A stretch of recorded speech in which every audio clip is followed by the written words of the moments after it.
Our topic for today's lesson is entitled The Man with a Hoe by Edwin Markham. Let us know more about the author by this personal profile.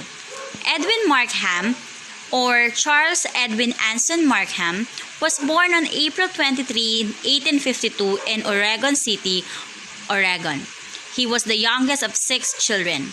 His parents were divorced shortly after his birth, and Charles, as he was known for many years, saw almost nothing of his father.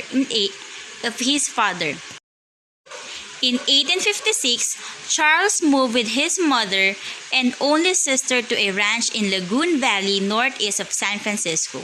By the age of 12, he was doing hard labor on the family farm.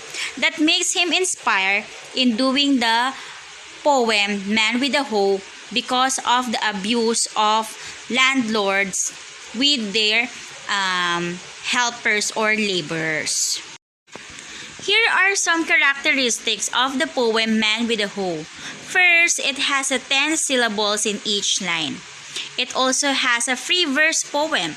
When we say free verse, it means there is no rhythmical length and rhyming words. And it is also uses poetic devices such as figures of speech, symbolism, alliteration, and anaphora. Before we proceed to read the full version of the poem Man with a Hoe, let's talk about first its summary so that you can understand it while you are reading the poem. It is inspired by a painting by Millet. Edwin Markham wrote, "The man with a hoe to draw attention to the plight of those who force into lifelong labor and poverty. He describes a man whose spirit has been broken by toil and compares his hopeless existence with the sacred image in which God supposedly created humanity. The speaker then addresses the rich and the powerful who profit from the labor of people like the man with the hoe, predicting that one day the oppressed masses will rise up and sit in judgment over their former oppressors."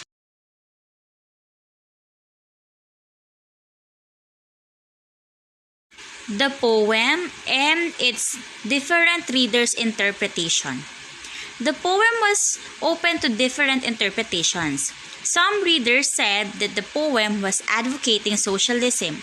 When we say socialism, it is the norms and the good standards that we should establish in a society.